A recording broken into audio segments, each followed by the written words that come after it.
ابن عباس کہتے تھے قد صام رسول اللہ صلی اللہ علیہ وسلم وافطر فمن شاء صام ومن شاء افطر، کہ نبی صلی اللہ علیہ وسلم نے روزہ رکھا بھی ہے اور روزہ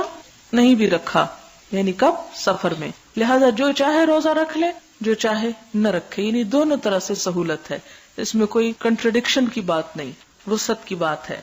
باب وعلی الذین یطیقونہ فدیۃ طعام مسکین،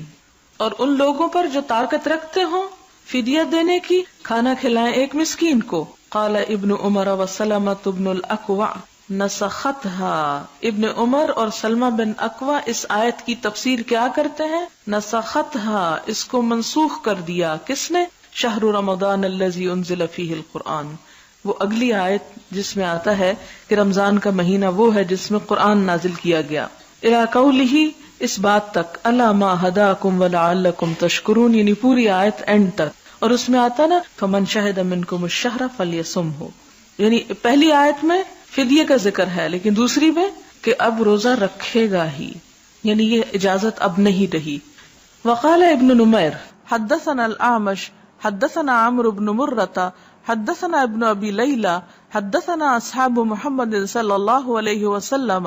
ابن ابی لیلہ کہتے ہیں کہ ہم سے نبی صلی اللہ علیہ وسلم کے بعض اصحاب نے کہا نزل رمضان فشق علیہم، کہ جب رمضان میں روزہ رکھنے کا حکم اترا تو بعض لوگوں پر شاق گزرا، فکان من اطعم کل یوم مسکینا ترک الصوم ممن یطیقہ، تو کوئی ایسا تھا کہ جو مسکین کو کھانا کھلا دیتا اور روزہ چھوڑ دیتا تھا، ان میں سے تھا وہ شخص جو اس کی طاقت بھی رکھتا تھا۔ اور یہاں سے دین کی حکمت پتہ چلتی ہے کہ ابتدا میں جب روزے فرض کیے گئے تو پہلا حکم جو تھا وہ آسان تھا کہ ان کے لیے کرنا مشکل نہ ہو، اور بعد میں پھر جب لوگ عادی ہو گئے تو پھر پابندی کر دی گئی کہ نہیں، یعنی اب خواہ مال ہے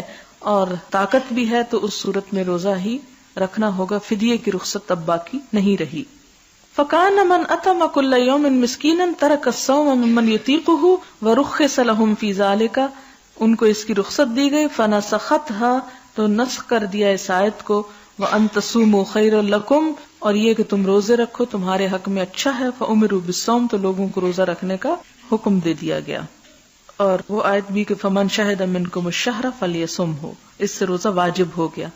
حدثنا غیاث حدثنا عبد الاعلی حدثنا عبید اللہ عن نافع عن ابن عمر رضی اللہ عنہما قرأ فدیۃ طعام مسکین قال ہی منسوخۃ، کہ حضرت ابن عمر نے جب یہ آیت پڑھی تو اس کی تفسیر کیسے کی کہ منسوخ ہے یہ آیت۔ باب متی یقضی قضاء رمضان، رمضان کے روزے کب قضا رکھے جائیں۔ وقال ابن عباس لا بأس ان یفرق لقول اللہ تعالی، کوئی حرج نہیں کہ وہ اللہ تعالیٰ کے اس قول میں تفریق کر دے، فعدۃ من ایام اخر،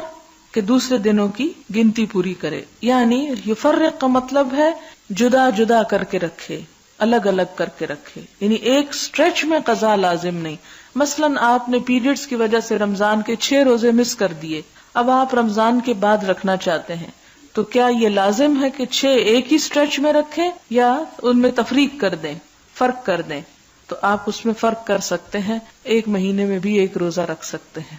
فعدۃ من ایام اخر۔ وقال سعید بن المسیب، اور سعید بن مسیب کہتے ہیں فی صوم العاشر